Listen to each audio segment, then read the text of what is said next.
Hey guys, welcome back to the channel. We have now episodes 9 to 15 of Secrets of the Forbidden Spinjitzu released, and I do intend to keep reviewing them as I have been, only reviewing them once they air on TV. And I know they haven't aired on TV yet, episodes 9 and 10, but since tomorrow is Comic-Con and we're going to be getting a lot of news, I figured I'd post these today and save tomorrow for Comic-Con. So anyways, today is my review of episode 9, Powerless, and episode 10 review will come later today.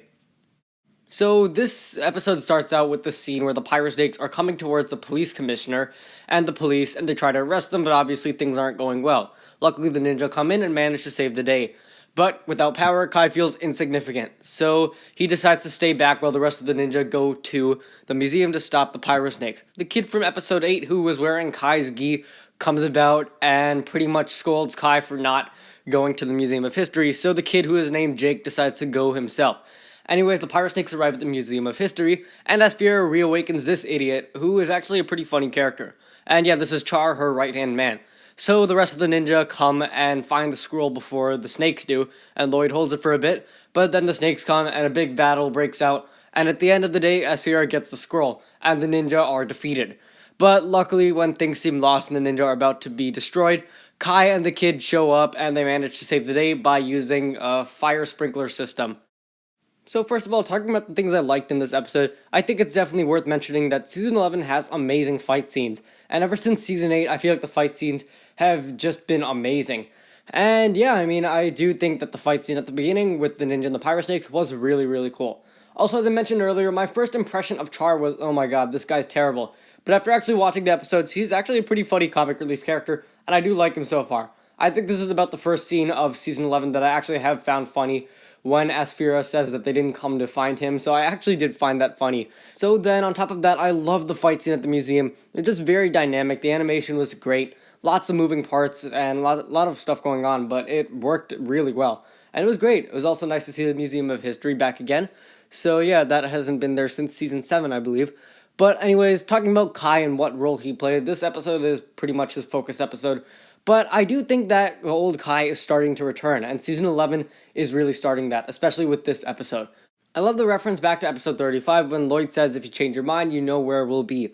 And I also enjoyed Kai's interactions with Jake too. I thought those were pretty cute interactions. And yeah, on top of that, I just want to talk about Kai's development a little bit more. I feel like this is definitely the older version of Kai that we saw in the older seasons, and this felt a lot like me to episode 35.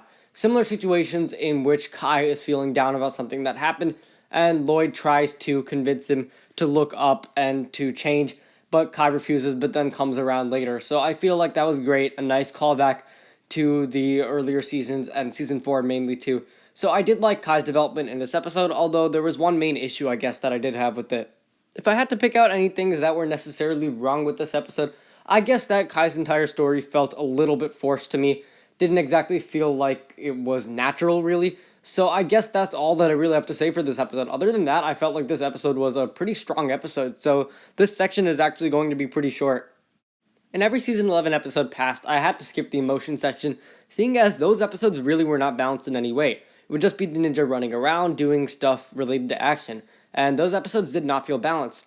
However, I could safely say that this episode is the first that really does feel well balanced. And starting out with the plot of this episode, I felt like the plot of this episode was pretty strong. We saw some great fight scenes too, and we moved more towards the plot with Forbidden Spinjitzu too, with Aspira acquiring the scroll by the end of the episode.